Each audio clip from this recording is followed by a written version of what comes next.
Welcome back to the deep dive. Today we're actually reaching the end of a major part of our journey together, our exploration of Dante's Purgatorio. That's right. We're landing right at the final canto, Canto 33. And just to recap quickly where we were in the earthly paradise, right? Witnessing that pretty intense vision. Intense is one word for it. The corruption of the church, playing out symbolically right there before the tree of justice. But even then, Beatrice was there, holding on to hope. A very important anchor in that scene. So our goal today, really, is to unpack this final canto. And more than just unpacking it, finding what's useful in there for, well, for you listening lessons for your own life journey. Exactly. So Canto 33, it kicks off pretty strong, doesn't it? Oh, absolutely. Beatrice immediately confronts Dante. And she's quite direct, even harsh, you might say. Yeah, she calls him out on his past, his spiritual wandering, getting lost. It's that kind of necessary, sharp truth. Seems harsh, but it's clearly coming from a place of wanting him to finally get it right. A crucial moment. And after that, she starts guiding him again, right? Towards the rivers. Yes, towards the source of Lethe and Juno, these two vital rivers we've encountered. And it's while they're moving there that she gives that famous prophecy. Yes, the 510 and 5, DXV in Roman numerals. Which is so cryptic. And the common reading is rearranging it to DVX. Meaning dux, or leader. She predicts this figure, this dux, will be the one to defeat the forces of corruption, the giant and the whore we saw earlier, and essentially restore order. It makes you think immediately of that other prophecy way back in Inferno, Canto 1, the Veltro, the Greyhound. It does draw a parallel, but they feel different, don't they? The Greyhound seemed perhaps more about political hope, Italy's situation right at the start of hell. Whereas this one, the DXV, coming here at the very peak of purgatory. It feels much more focused on maybe the restoration of the church itself from within, a different kind of hope. Interesting distinction. Okay, so they reach the source, and Beatrice tells Matilda to lead Dante to drink from Juno. He's already had Lethe, remember, to forget his sins. Right. So what does Juno do? Juno is the flip side. It restores the memory of all the good deeds someone has done. Ah, so it's not just wiping the slate clean of the bad. No, it's also about actively remembering and reaffirming the good. It's a vital step. And the effect on Dante is immediate, Yep. right? He feels completely renewed. Totally transformed. Purified. He says it himself. The climb is over. Wow, what an ending. Let's maybe unpack some of the symbolism there a bit more.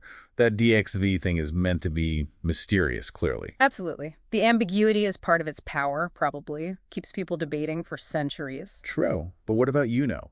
The timing of drinking it after everything else? That seems really significant. Yeah. He forgets sin in Lethe first. Then, only after completing the entire purification process does he drink Juno to remember the good. So it's like you can only fully appreciate or integrate the memory of your own goodness once you're truly cleansed of the bad. That's a great way to put it. It's the final step, the last bit of spiritual readiness before paradise.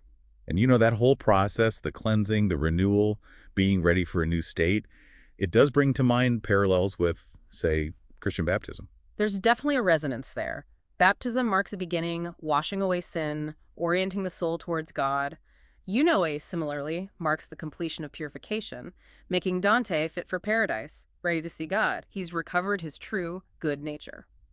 Okay, so bringing all this together, Beatrice's tough words, the hope and the prophecy, the waters of Juno, that final feeling of readiness. What are the takeaways for us? What lessons can you listening draw from Canto 33? Well, first, I think, is the value of that constructive, maybe even difficult feedback. Beatrice's reproach. Yeah, sometimes we need someone who cares enough to tell us the hard truth so we can actually see our flaws and, grow. It's rarely comfortable, but often necessary. Definitely. And then there's the hope embedded in that DXV prophecy, even though it's unclear who or what it refers to. It embodies this deep faith that things can change, that corruption, whether it's out there in the world or inside us, isn't permanent. Renewal is possible. Holding on to that hope, especially when things look bleak, that's powerful. And then, remembering the good, that's huge. Progress isn't just about moving past mistakes. It's about actively remembering and valuing the good things we've done, the good things others have done for us. Yeah. That fuels further effort. Well, absolutely. It gives you strength, motivation. Remembering goodness keeps you going. I really like that point. And finally, the whole journey through purgatory reminds us that real transformation takes time. It's gradual. Dante didn't just jump from sin to salvation. No, it's a long, hard climb, step by step. Which means we need patience. with ourselves, with the process. Real change, lasting change, usually doesn't happen overnight. So maybe take a moment to think about these ideas in your own life. When has a challenging truth helped you? Where do you find hope when things are difficult? How do you make space to remember the good? And how do you navigate that gradual, sometimes slow nature of personal growth? Worth reflecting on. So we've climbed the mountain, we've reached the summit with Dante, pure and ready. And that really concludes our deep dive into the Purgatorio, an incredible journey. It really has been. The readiness for what's next. That's the feeling it leaves you with. Yeah. What part of this final canto or Purgatorio overall stands out most to you now? Something to ponder. Join us next time, though, as we take that next step. We continue the adventure, ascending from the earthly paradise. Into paradise itself, among the stars. We look forward to having you with us. Until then, keep reflecting on the journey.